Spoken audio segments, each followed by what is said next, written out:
नमस्कार। आज क्लास 11 का राजनीति विज्ञान का पहला दूसरा चैप्टर भारतीय संविधान में अधिकार का ऑब्जेक्टिव शुरू करने वाले हैं।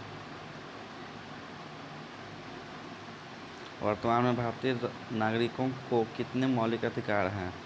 उत्तर 6। मौलिक अधिकार भारतीय संविधान के किस भाग में वर्णित है? भाग 3 में।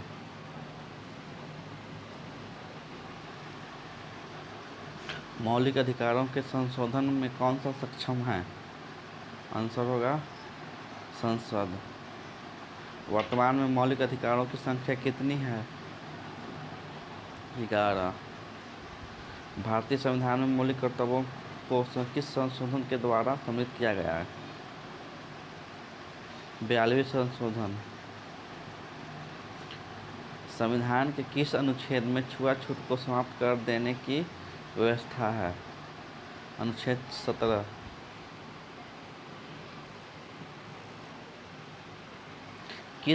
किसने कहा कि मौलिक अधिकारों वाला भाग हमारे संविधान की अंतरात्मा है? B.R. अम्बेडकर। राजनीति के निर्देशक सिद्धांतों को किसने भारत में सामाजिक व आर्थिक लोकतंत्र का घोषणा पत्र कहा? आंसर होगा डॉक्टर B.R. अम्बेडकर।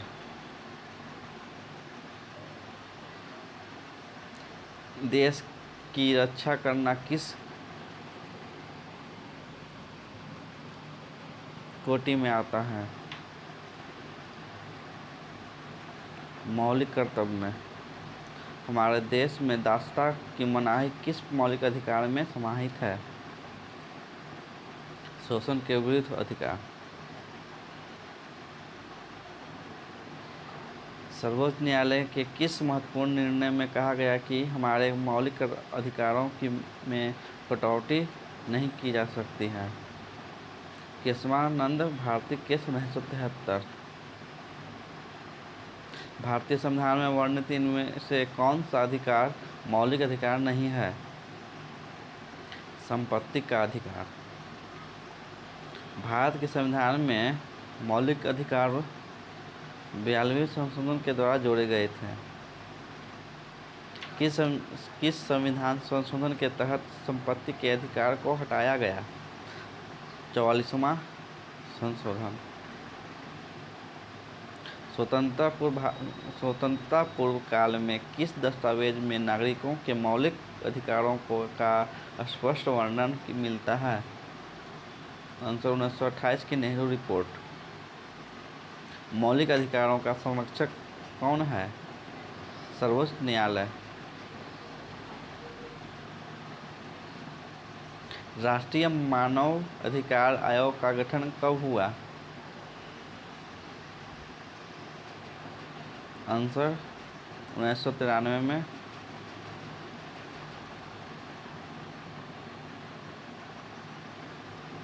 भारतीय मूल संविधान में कुल कितने मौलिक अधिकार थे? 7। संविधान संशोधन का 42वां संशोधन कब हुआ?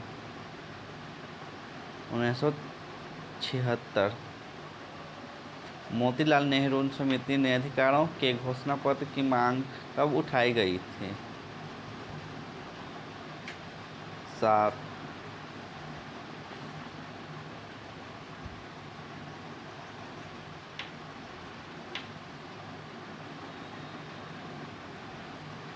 उन्नीस सौ 27 में। संविधान का 42वां संशोधन कब हुआ? 1976 में। मोतीलाल नेहरू समिति ने अधिकारों के घोषणा पत्र की मांग कब उठाई थी? 1928 में। अब सब्जेक्टिव।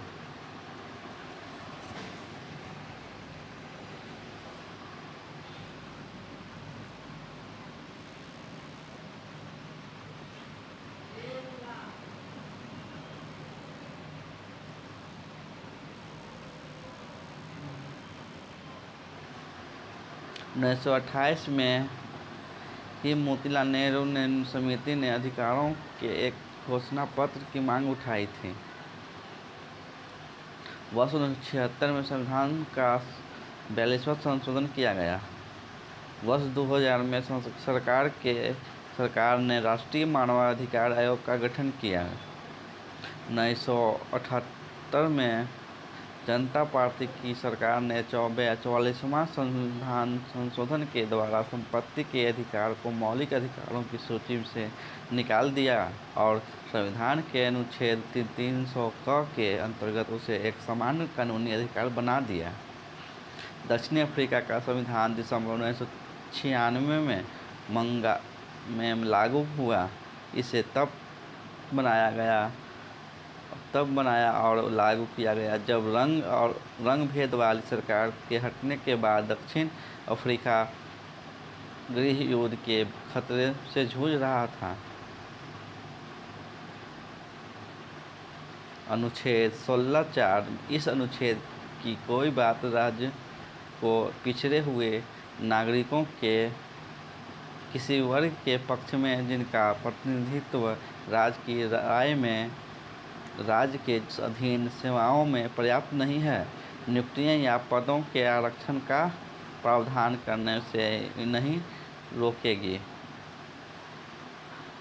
अनुच्छेद 21 जीवन और दैहिक स्वतंत्रता का संरक्षण किसी व्यक्ति को उसकी प्राण दैहिक स्वतंत्रता से विधि द्वारा स्थापित प्रक्रिया के अनुसार ही वंचित किया जाएगा, अन्यथा नहीं।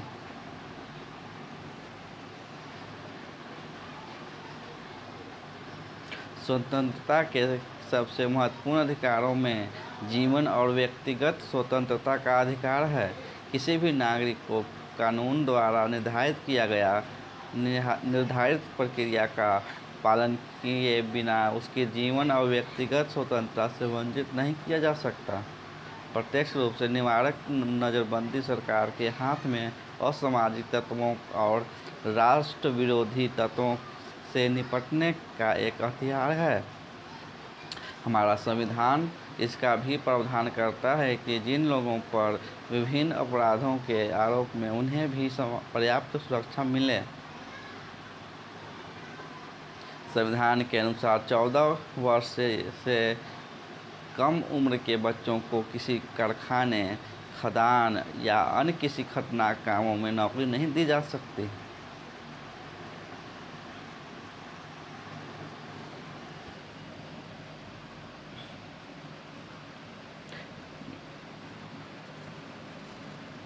अधिकार पत्र में किसी देश की जनता को हासिल अधिकारों का वर्णन पड़ता है।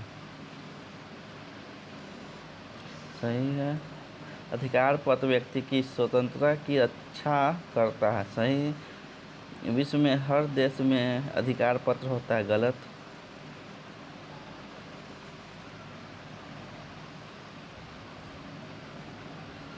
निम्नलिखित में कौन मौलिक अधिकार सबसे सटीक वर्णन है? उत्तर ग, संविधान द्वारा प्रदत्त सुरक्षित समस्त अधिकार।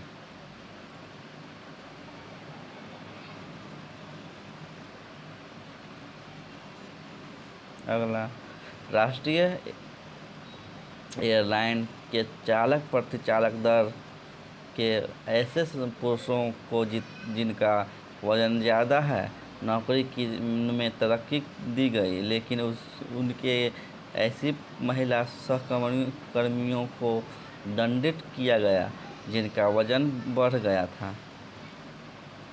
आंसर, इसमें महिलाओं के समानता के अधिकार का उल्लंघन है। यह है कि प्रत्येक व्यक्ति को नौकरी में तरक्की दी गई, जबकि समान स्तर की महिलाओं को दंडित किया गया। जब निर्देशक एक डॉक्यूमेंट्री किस्म बनाता है जिसमें सरकारी नीतियाँ की आलोचना है, इस घटना में मौलिक अधिकारों का उपयोग हो रहा है। इसमें निर्देशक के अपने को व्यक्त करने के अधिकार का उपयोग हो रहा है, जो संविधान के 19वें अनुच्छेद में दिया गया है।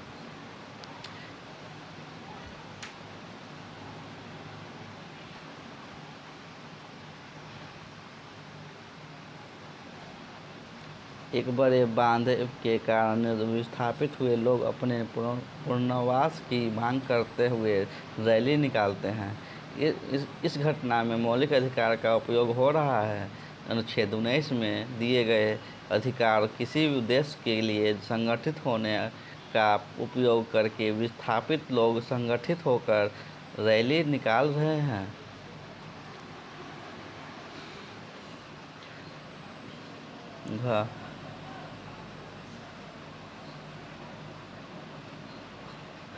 अर्थ सोसाइटी आंध्र प्रदेश के बाहर तेलुगु माध्यम के विद्यालय चलाती है। अर्थ सोसाइटी इनमें शिक्षा संस्कृति अधिकार का उपयोग अनुच्छेद 29 और 30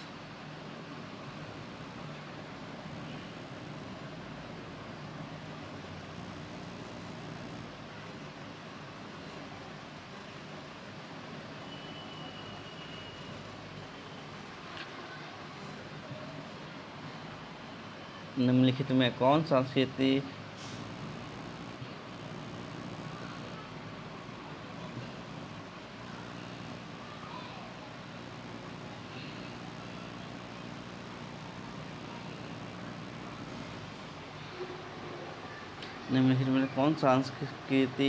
शैक्षिक अधिकारों की सही व्याख्या है?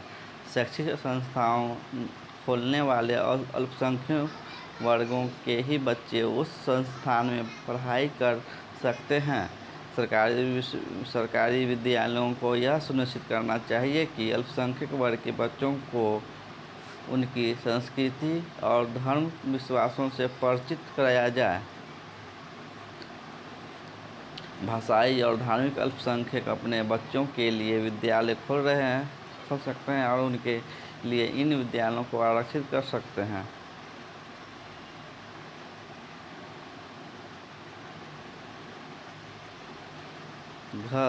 भाषाई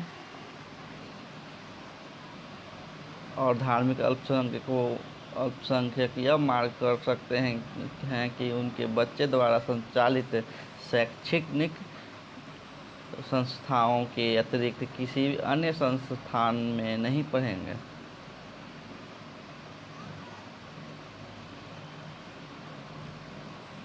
उत्तर भाषाई और धार्मिक अल्पसंख्यक अपने बच्चों के लिए विद्यालय खोल सकते हैं और उनके लिए विद्यालयों को आरक्षित कर सकते हैं।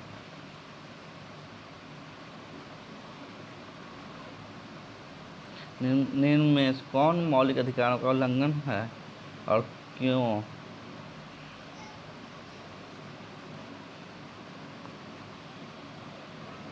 उत्तर किसी पुस्तक पर प्रतिबंध लगाना। किसी पुस्तक पर प्रतिबंध लगाना मौलिक अधिकार का उल्लंघन है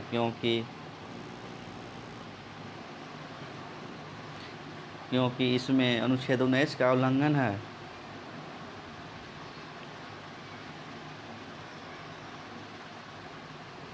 गरीबों के बीच काम कर रहे एक कार्यकर्ता का कहना है कि गरीबों को मौलिक अधिकारों की जरूरत नहीं है। उनके लिए जरूरी यह है कि नीति निर्देशक सिद्धांतों को कानूनी तौर पर बाध्यकारी बना दिया जाए। क्या आप इससे सहमत हैं? अपने उत्तर का कारण बताएं। हम इस बात से सहमत हैं कि क्योंकि नागरिकों के लिए मौलिक अधिकार नीति निर्देशक तत्वों से अधिक जरूरी है। दूसरे नीति निर्देशक तत्वों को बाध्यकारी नहीं बनाया जा सकता क्योंकि हमारे पास सभी को नीति निर्देशक तत्वों में दी गई सुविधाओं को देने के लिए पर्याप्त स्रोत नहीं है। अपने रिपोर्ट से पता चलता है कि जो जातियां पहले झाड़ू देने के काम में लगी थीं, उन्हें अब भी मजबूरन यही काम करना पड़ रहा है। जो लोग अधिकार पदों पर बैठे हैं, वे इन्हें कोई भी काम नहीं करने देते। इनके बच्चों को पढ़ाई लिखाई करने पर उत्साहित किया जाता है। इस उदाहरण में किस मौलिक अधिकार का उल्लंघन हो रहा है? आंसर, इस रिपोर्ट में अनुच्छेद 16 में दिए गए काम के क्षेत्र में समानता के अधिकार का उल्लंघन हो रहा है।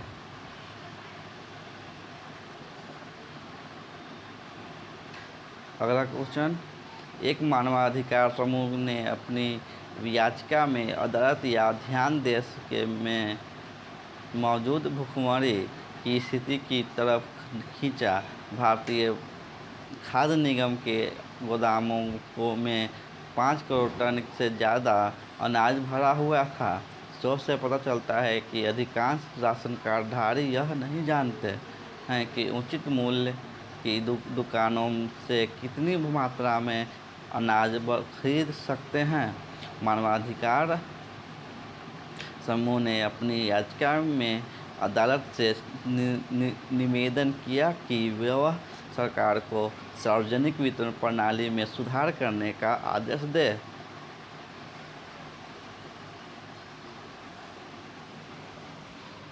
क्वेश्चन, इस मामले में कौन से अधिकार शामिल हैं और ये अधिकार में किस तरह जुड़े हैं। आंसर, इस मामले में निम्न मौलिक अधिकार शामिल है। कानून के सामने समानता का अधिकार अनुच्छेद 14, भेदभाव की मनाही अनुच्छेद 15,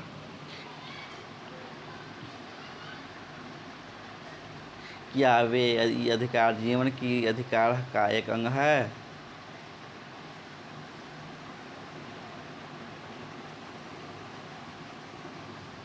हाँ, यह जीवन के अधिकार का एक अंग है। नीति निर्देशक तत्वों और मौलिक अधिकारों में संबंध को बताइए। अगला क्वेश्चन,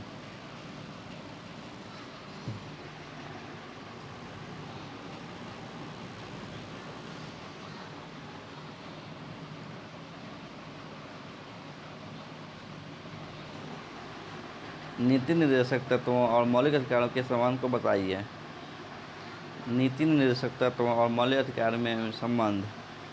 मौलिक अधिकारों और नीति निर्देशक तत्वों को एक दूसरे के पूरक के रूप में देखा जा सकता है। जहां मौलिक अधिकार सरकार के कुछ कार्यों पर प्रतिबंध लगाते हैं, वहीं नीति निर्देशक तत्व उस कार्य को करने की प्रेरणा देते हैं। मौलिक अधिकार खास तौर से व्यक्ति के अधिकारों को संरक्षित करते हैं, परंतु नीति निर्देशक तत्व पूरे समाज के हित की बात करते हैं। लेकिन कभी कभी जब सरकार नीति निर्देशक तत्वों को लागू करने का प्रयास करती है तो ये नागरिकों के मौलिक अधिकारों से टकरा सकते हैं। यह समस्या तब पैदा हुई जब सरकार ने जमींदारी उन्मूलन कानून बनाने का फैसला किया।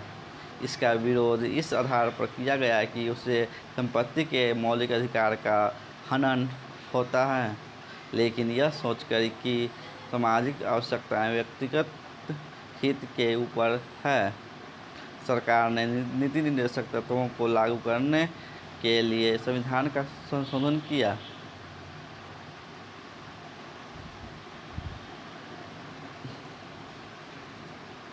अगला क्वेश्चन, आपके अनुसार कौन सा मौलिक अधिकार सबसे ज़्यादा महत्वपूर्ण है। इसके प्रावधानों को संक्षेप में लिखें और तर्क देकर बताएं कि यह क्यों महत्वपूर्ण है। भारतीय संविधान में दिया गया अंतिम अधिकार संवैधानिक उपचार का अधिकार सबसे अधिक महत्वपूर्ण है, क्योंकि यह अधिकार है कि अगर संविधान में किए गए अन्य मौलिक अधिकारों का उल्लंघन हो तो यह अधिकार नागरिकों को न्यायालय में जाने का अधिकार देता है। Doctor B.R. अम्बेडकर ने भी यह अधिकार को संविधान को दल, हृदय व आत्मा कहा है।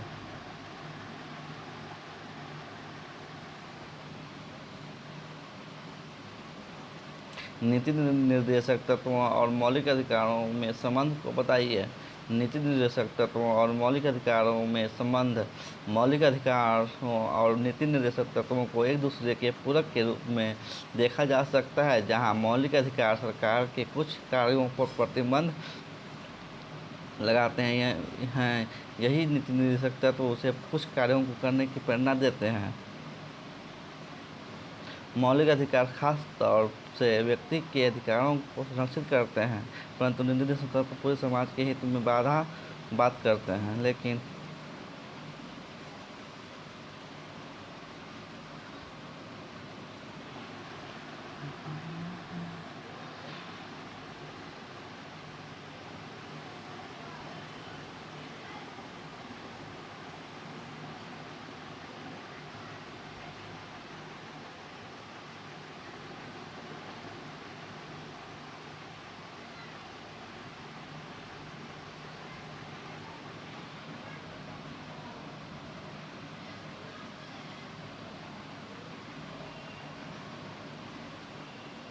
नीति निर्देशक तत्व पूरे समाज के हित की बात करते हैं, लेकिन कभी कभी जब सरकार नीति निर्देशक तत्वों को लागू करने का प्रयास करती है तो नागरिक मौलिक अधिकारों से टकरा सकते हैं।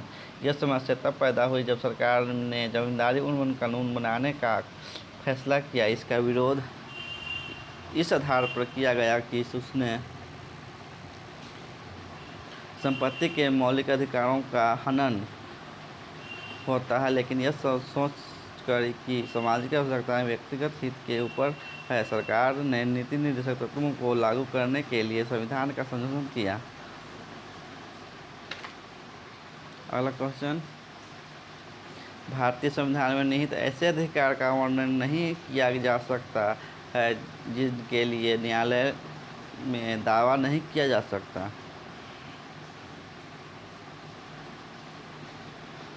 भारतीय संविधान में निहित ऐसे अधिकार हैं जिनके लिए न्यायालय में दावा नहीं किया जा सकता, जो निम्न प्रकार है। पर्याप्त जीवन यापन, महिलाओं और पुरुषों को समान काम की समान मजदूरी, आर्थिक शोषण के विरुद्ध अधिकार, काम का अधिकार, बच्चों को मुफ्त और अनिवार्य शिक्षा का अधिकार। भारतीय संविधान में लिखित लोगों के उद्देश्य और उनकी नीतियाँ क्या हैं? आंसर, भारतीय संविधान में लिखित लोगों के उद्देश्य और उनकी नीतियाँ उद्देश्य लोगों का कल्याण, सामाजिक, आर्थिक एवं राजनीतिक न्याय, जीवन स्तर ऊंचा उठाना, संसाधनों का समान वितरण, अंतर्राष्ट्रीय शांति को बढ़ावा। नीतियाँ, पहला, समान नागरिक संहिता, मद्यपान निषेध, घरेलू उद्योगों का बढ़ावा, उपयोगी पशुओं को मारने पर रोक, ग्राम पंचायत को प्रोत्साहन। भारतीय संविधान में लिखित राज्य के 3 नीति निर्देशक तत्व क्या हैं? राज्य के नीति निर्देशक तत्वों की सूची में 3 प्रमुख बातें हैं। वे लक्ष्य और उद्देश्य को जो एक समाज के रूप में हमें स्वीकार करने चाहिए, वे अधिकार जो नागरिकों के मौलिक अधिकारों के अलावा मिलने चाहिए, और वे नीतियाँ जिन्हें सरकार को स्वीकार करना चाहिए।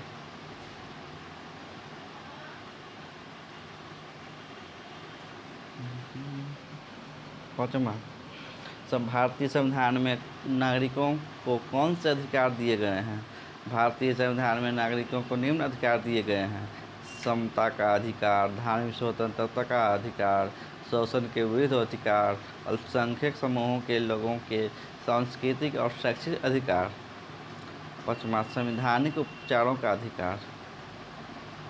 अगला क्वेश्चन, भारतीय संविधान में समता के अधिकार में नागरिकों को कौन से अधिकार दिए गए हैं? आंसर, भारतीय संविधान में समता के अधिकार में नागरिकों को निम्न अधिकार दिए गए हैं। पहला, कानून के समक्ष समानता, कानून के समान संरक्षण, धर्म, जाति, लिंग, जन्म स्थान के आधार पर भेदभाव का निषेध, रोजगार के अवसर की समानता, पदवियों का अंत, छुआछूत की समाप्ति।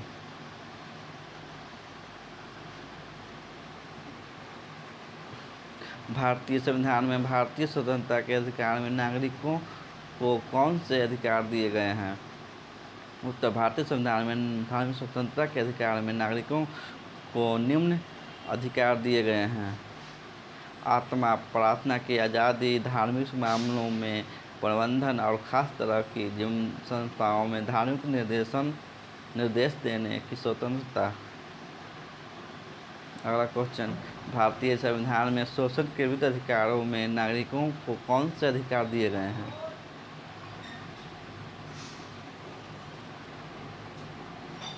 भारतीय संविधान में शोषण के विरुद्ध अधिकारों में नागरिकों को निम्न अधिकार दिए गए हैं: बंधुआ मजदूरी पर रोक, जोखिम वाले कामों में बच्चों में मजदूरी कराने पर रोक।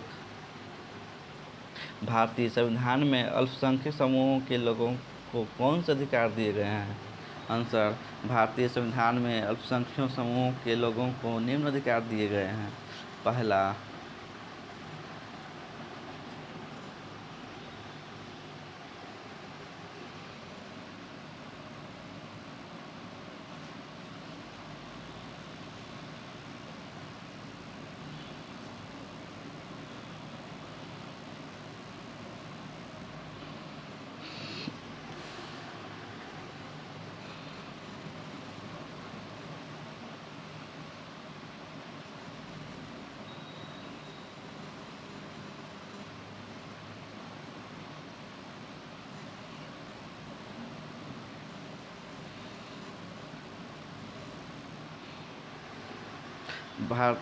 पहला, अल्पसंख्यकों की भाषा और संस्कृति के संरक्षण का अधिकार, अल्पसंख्यकों को शैक्षिक संस्था स्थापित करने का अधिकार।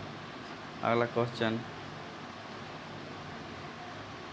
भारतीय संविधान में कौन से संवैधानिक उपचारों का अधिकार दिए गए हैं? भारतीय संविधान में नागरिकों को मौलिक अधिकारों को लागू करवाने के लिए न्यायालय में जाने का अधिकार दिया गया है। स्वतंत्रता से सबसे महत्वपूर्ण अधिकार में जीवन और व्यक्तिगत स्वतंत्रता का अधिकार महत्वपूर्ण क्यों है? स्वतंत्रता के सबसे महत्वपूर्ण अधिकारों में जीवन और व्यक्तिगत स्वतंत्रता का अधिकार है। किसी भी नागरिक को कानून द्वारा निर्धारित प्रक्रिया का पालन किए बिना उसके जीवन और व्यक्तिगत स्वतंत्रता से वंचित नहीं किया जा सकता।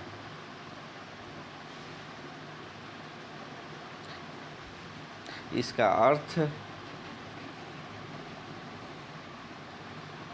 यह है कि किसी भी व्यक्ति को बिना कारण बताए गिरफ्तार नहीं किया जा सकता। गिरफ्तार किए जाने पर उस व्यक्ति को अपने पसंदीदा वकीलों के माध्यम से अपना बचाव करने का अधिकार है। इसके अलावा पुलिस के लिए यह आवश्यक है कि यह अभियुक्त को 24 घंटे के अंदर निकटतम मजिस्ट्रेट के सामने पेश करे। मजिस्ट्रेट ही इस बात का निर्णय करेगा कि गिरफ्तारी उचित है या नहीं। निवारक नज़रबंदी क्या है? या सामान्यतः किसी भी व्यक्ति को अपराध करने पर गिरफ्तार किया जाता है, पर इसके अपवाद भी हैं। समझाइए कैसे? सामान्यतः किसी व्यक्ति को अपराध करने पर गिरफ्तार किया जाता है, पर इनके अपवाद भी हैं। कभी कभी किसी व्यक्ति को इस आशंका पर भी गिरफ्तार किया जा सकता है कि वह कोई गैरकानूनी कार्य करने वाला है और फिर उसे वर्णित किए प्रक्रिया का पालन किए बिना ही कुछ समय के लिए जेल भेजा जा सकता है। इसे ही निवारक नज़रबंदी कहते हैं। इसका अर्थ यह है कि यदि सरकार को लगे कि कोई व्यक्ति देश की कानून व्यवस्था या शांति और सुरक्षा के लिए खतरा बन सकता है तो वह उसे बंदी बना सकती है, लेकिन निवारक नज़रबंदी अधिकतम 3 महीने के लिए ही हो सकती है। लेकिन 3 महीने के बाद ऐसे मामले समीक्षा के लिए एक सलाहकार बोर्ड के समक्ष लाए जाते हैं।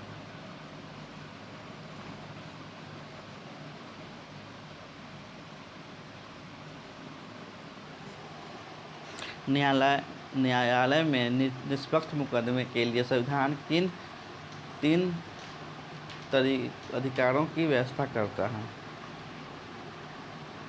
न्यायालय में निष्पक्ष मुकदमे के लिए संविधान किन 3 अधिकारों की व्यवस्था करता है? आंसर, समानता, किसी व्यक्ति को अपराध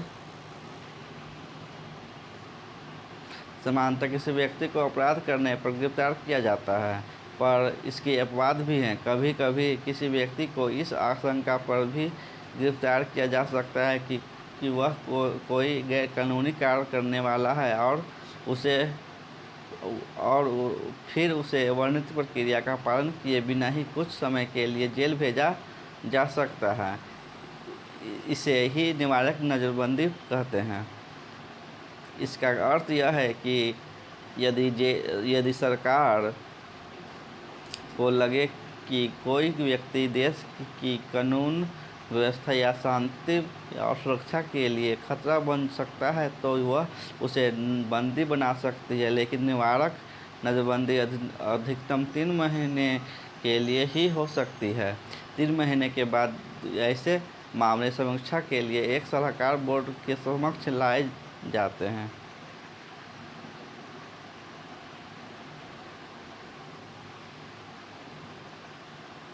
न्यायालय में निष्पक्ष मुकदमे के लिए संविधान किन किन व्यवस्था करता है?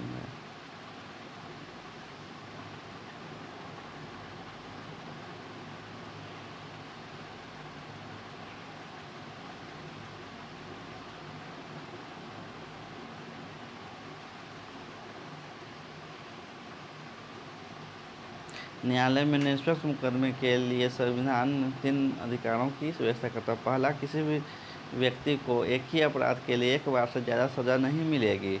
दूसरा, कोई भी कानून किसी भी ऐसे कार्य को जो उक्त कानून को लागू होने से पहले किया गया हो अपराध घोषित नहीं कर सकता। किसी भी व्यक्ति को स्वयं अपने विरुद्ध साक्ष्य देने के लिए नहीं कहा जा सकेगा। अगला क्वेश्चन, डॉक्टर भीमराव अम्बेडकर ने संविधान उपचारों के अधिकार को संविधान का हृदय और आत्मा की संज्ञा क्यों दी?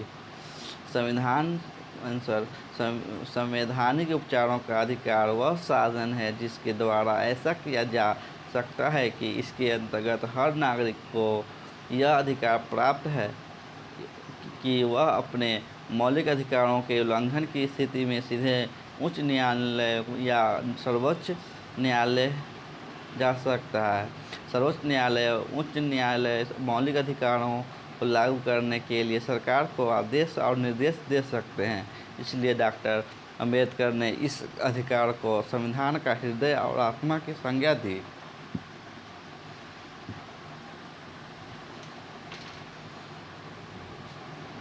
प्रादेश या रीट किसे कहते हैं तथा यह कितने प्रकार के होते हैं, उनका वर्णन कीजिए।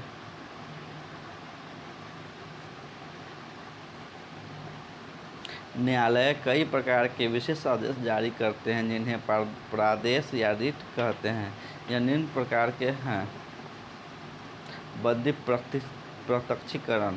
बंदी प्रत्यक्षीकरण के द्वारा न्यायालय किसी गिरफ्तार व्यक्ति को न्यायालय के सामने प्रस्तुत करने का आदेश देता है।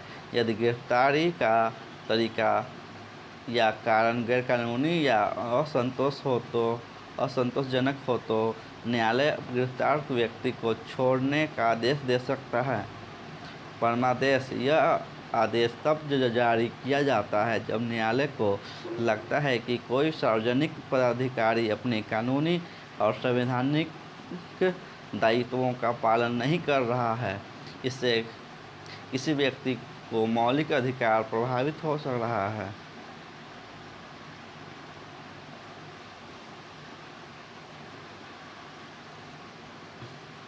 दिशा निषेध आदेश।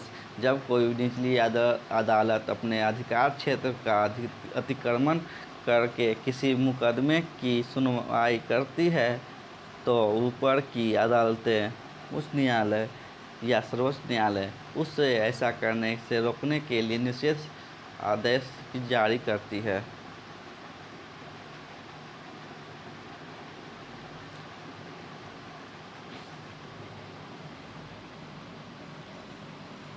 संवैधानिक उपचार का अधिकार वह संसाधन है जिसके द्वारा ऐसा किया जा सकता है कि इसके अंतर्गत हर नागरिक को यह अधिकार प्राप्त है कि वह अपने मौलिक अधिकारों के उल्लंघन की स्थिति में सीधे उच्च न्यायालय या सर्वोच्च न्यायालय जा सकता है। सर्वोच्च न्यायालय या उच्च न्यायालय मौलिक अधिकारों को लागू करने के लिए सरकार को आदेश या निर्देश दे सकते हैं। इसलिए डॉक्टर अम्बेडकर ने इस अधिकार को संवैधानिक हृदय और आत्मा की संज्ञा दी है।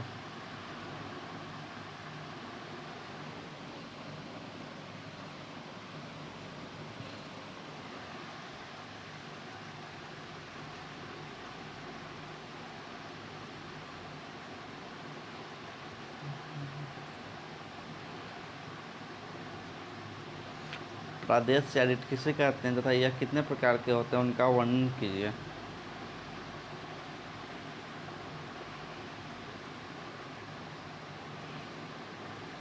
न्यायालय कई प्रकार के विशेष अधिकार जारी करते हैं जिन्हें प्रादेश या रीट कहते हैं। यह निम्न प्रकार के होता है। बंदी प्रतिष्ठिकरण ये तो हो गया है।